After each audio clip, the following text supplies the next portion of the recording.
Get your unsi and bahor rocks today from IamMelaninMagic.com.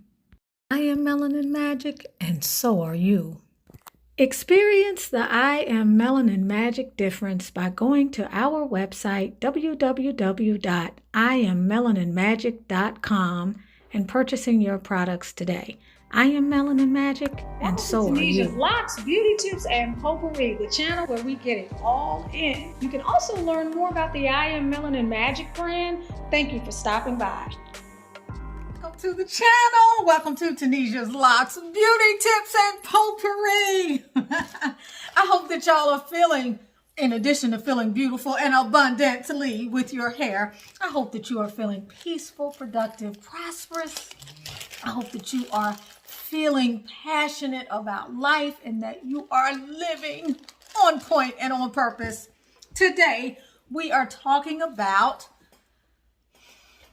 I wanted to say braid outs, but we're not talking about braid outs, even though it's been almost 2.5 weeks since I did my last braid out after I shampooed y'all.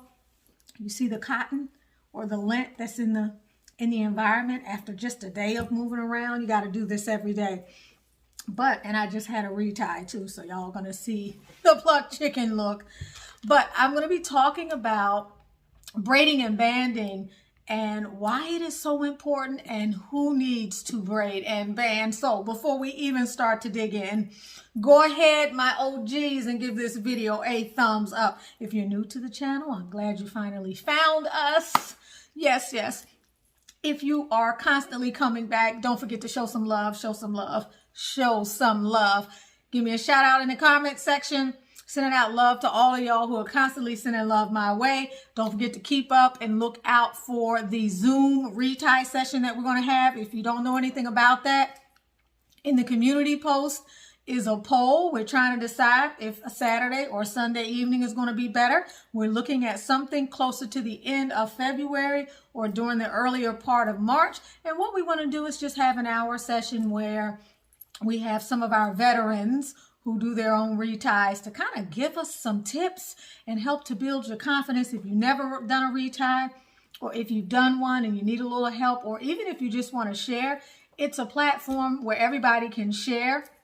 It's not going to be, I may facilitate, but it's not going to be led by me in any way. I want you all to come prepared to share or to take something away from the Zoom session. And it's really a way to show support for the channel, but also to show support for the style, because as you know, I talk about a lot of things on the channel, but I do agree that this is an at-risk style. And just because you have it does not mean that you will have it forever. At some point, you're going to have challenges. At various points, you're going to have challenges with this style. You need to know what they are. You need to understand what your choices and options are. And you need to be an active participant in your own rescue, as you hear me often say. As you know, on Wednesdays, we will be digging in with this book.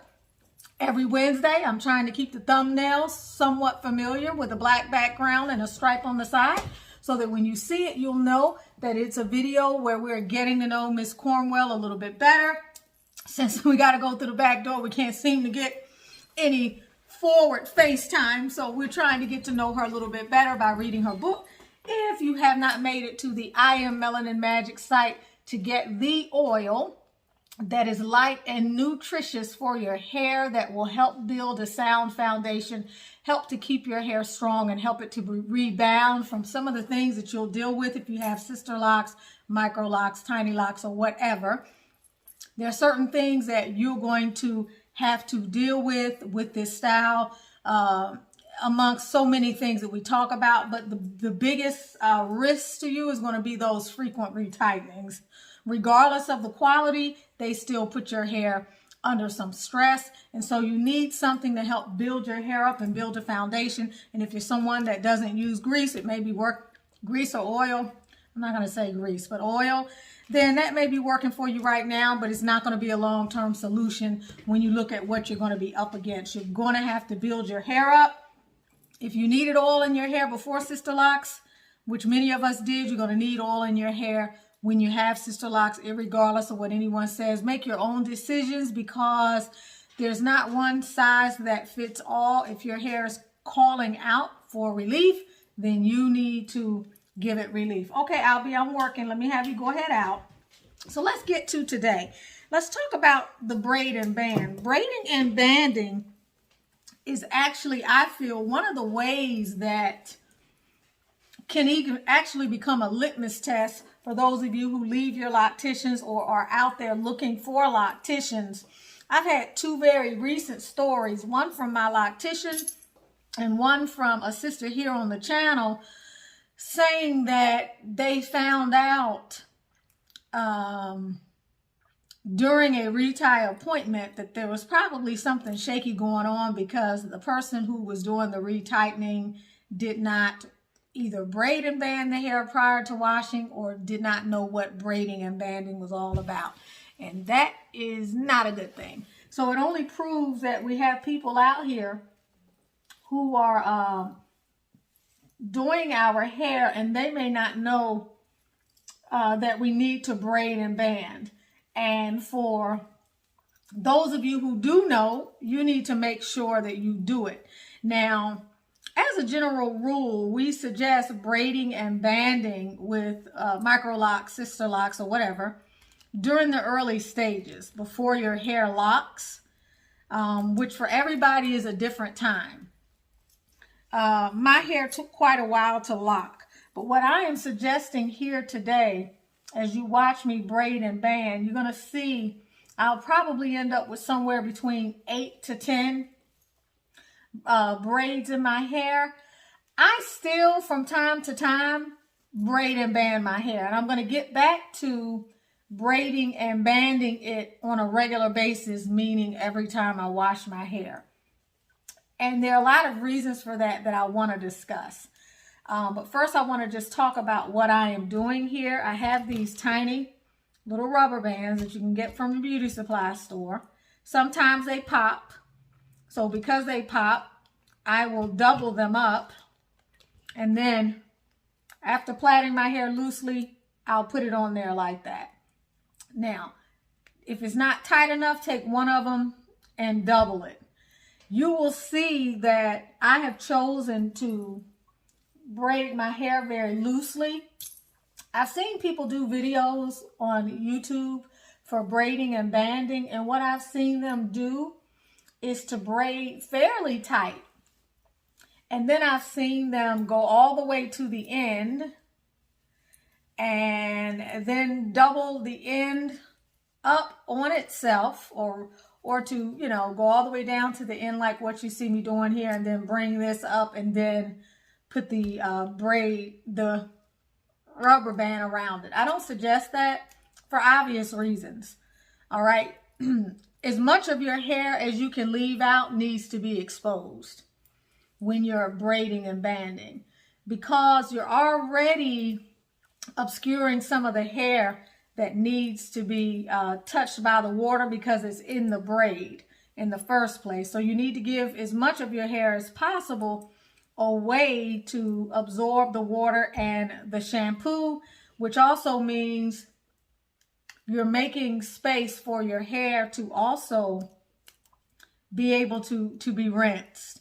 And so that is very important. That does not have to be, it doesn't have to be a neat process, but the more orderly it is, the easier it's going to be for you as you wash. So keeping hair in certain sections together is going to be good, but making sure that you start your braid at least a few inches down if your hair is longer.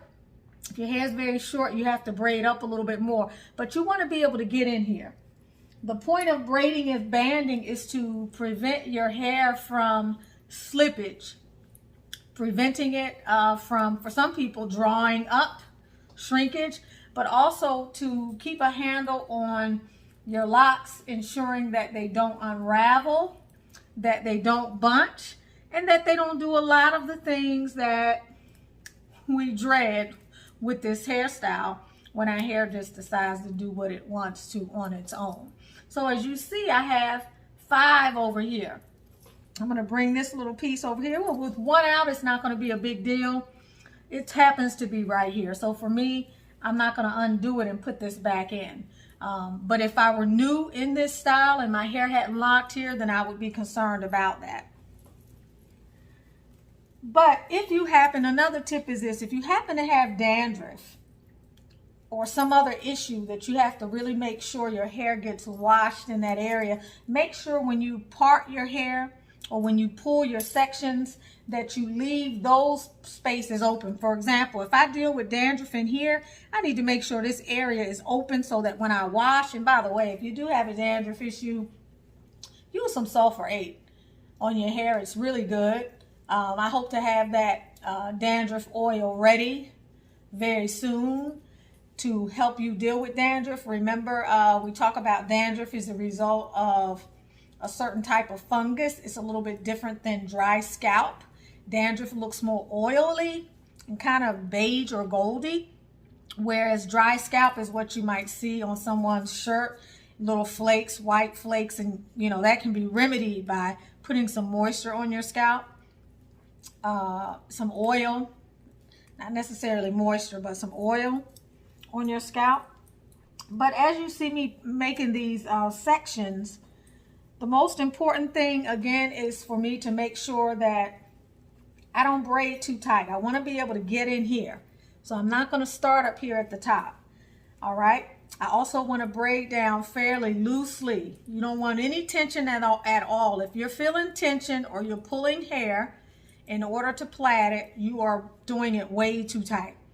As I mentioned to you, I've seen people do these on YouTube and I don't understand. It looks like they might as well be doing a braid out instead of a braid and band. You can see I left this one out again, same place, no big deal. But if you are dealing with a lot of slippage issues or a lot of bunching, you're going to need to make these plaits smaller. The number of plaits that you are going to have is going to vary depending upon how long you've had your locks, how much density you're dealing with, and your own hair's particular issues. The other thing that I want to mention is that braiding and banding, as far as I'm concerned, is not just for, that's going to be a small section, it's not just for people who are new to the journey. When you get to be at any point in the journey, braiding and banding can be beneficial. It keeps the hair from tangling, which means it's going to be less stress on the hair. But for me, because my hair is so much longer, I deal with, when I wash it, the weight of heavy hair because it's waterlogged. And so it's going to be much heavier, which means with a head full of small locks, that's extra trauma and tension on my hair. So it behooves me, and it's good for me to have the braid out because it helps me to control where my locks are going and making sure that they're not just being jerked in different directions, and to control how they are lying on me or how they are moving when I'm actually doing the washing. I can also kind of sit it up here like here so that it's not just hanging. But when I don't have the braid out, all of this hair is just hanging. It's creating extra stress on my hair. And as you've heard me talk about before, the longer you are in this journey, the more you have to contend with regard to trying to mitigate the things that create hair loss as you continue to have this style, namely thinning locks, locks that break, people that are developing thinning, and so forth and so on. So braiding and banding at any point in the journey is a way to keep your hair from being so stressed out. It helps to minimize the stress. Now, you don't have to braid and band all the time, but anytime that you can do anything to diminish the amount of stress that you put on your hair, the better. Let's say you like styles and you like braid outs. I love curls and braid outs and to do things. I used to do it a lot more in the beginning. I do it a lot less now. Why? Because it still puts a little stress on the hair. Braid outs are much less stressful than the pipe cleaners or the Wrap-A-Lock tool, which is a wonderful tool, by the way. However, the less manipulating of my hair I do, the better off my hair actually is. And so maybe I do 2 or 3 less braid outs a year. Or instead of doing one every 2 weeks, I do one a month. So it minimizes. So you may not want to do a braid and band every month, but anytime that you can arrest stress in your hair or on your hair, you're going to be better off. So I say that to just remind you that don't look at braiding and banding as something that only newbies need to do. Us veterans as well need to look at braiding and banding as a way to minimize the stress of your hair, especially as your locks get longer. Again, it keeps it from being tangled. It makes it a lot easier to manage when you take them out. And as well, you know, when you have longer locks, you deal with making sure you don't wring them when you're washing them, because that creates stress for the lock. With your hair being braided and banded, it's easier for you to press the hair to help it to dry out. The hair is much easier to, it doesn't hold the water as easily as it will when it's all wet and it's all over the place and you've got this mass of hair and you're trying to wring it or you're trying to dry it or pat it or use a towel. As you can see, this is much more manageable. And as well, if you're someone that dries your hair with a blow dryer or when it's damp, you're going to find that it will still leave a little wave pattern in your hair. But let's say you're someone who uses a braid and band. When you get ready to let your hair air dry or dry it, it's easier for you to take one of these and to split it into 4 other ones and have a braid out. You already have your hair sectioned off. So there are just like so many reasons why you should consider doing a braid out. But remember when you do, not a braid out, a braid and band. Remember when you do the braid and band and you're working the shampoo in, it's important to work it down the length of the lock. Okay, it's very important to do this. And by the same token, when you're rinsing your hair, if you've done an adequate job, you should be able to take the bands off and undo the braid and see that your hair is clean. All of your hair should be wet. When you're doing this, yes, you may need to remain in the shower longer. Yes, you're going to need to spend a lot more time actually washing your hair, but you're going to find that braiding and banding is a very protective thing that you do for your hair, and begin to see it as something that allows you to love on your hair and prolong the amount of time that you have Sisterlocks, especially y'all if you've been at it for some time and you're experiencing issues with your hair. If you're experiencing issues with your hair, let's say you have thinning hair, your locks are starting to break, and your loctician is doing your hair and you've had your locks for a long time, and when you go, she straight out just washes your hair like this. That can be stressful to your hair. Okay, maybe you should consider taking over that routine, or maybe you should consider introducing to your loctician that you would prefer her to braid and band your locks, because I can promise you, in addition to it allowing the wash to go a lot easier, it's going to minimize tangling. It's going to minimize so many things. Marrying locks, tangling, naturally the unraveling of locks, the breaking of locks. So braiding and banding is something that anyone can do, but if you're new to the journey, you absolutely have to do it. Do not let anyone tell you that you do not have to braid and band. I've heard that story a lot. And the vast majority of people who didn't braid and band may not know how much better their locks may have progressed in their journey had they braided and banded.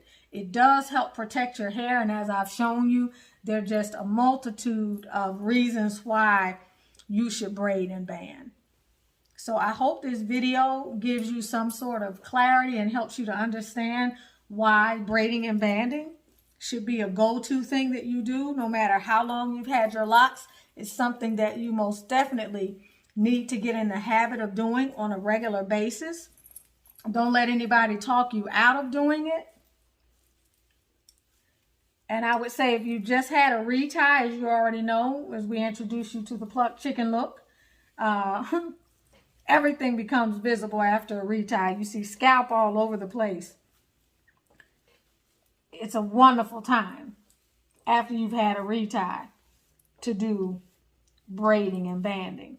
Before and after. If you're not someone that's going to be braiding and banding on a regular basis, I would say right before your retie and then right after your retie. Whenever you do your first wash or whenever you wash before your retightening, braiding and banding at those times are going to be best. Why? Because before your retightening, it's going to help you with the tangling. It's also going to give you a reason to have to manipulate your hair and to clear certain sections. But after a retie, it's going to be easier on your scalp because your scalp has already been manipulated quite a bit. So it's going to be easier on your scalp, which means it's going to be easier on you long term. So I hope that this video helps you. I hope that you recognize that braiding and banding is not just for novices. It's something that we should all begin to practice, because it's just another way that we can layer some additional love and protection on our locks, especially as we go through this journey. I believe I'm at year 13. And, you know, doing everything I can to prolong the length of time that I too can have this style. I'm in it just like you all right? I get these retighteners just like you all do.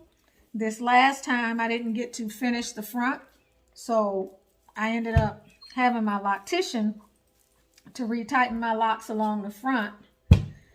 I used to put this all over my hair all the time. In the beginning, I used to do it every day.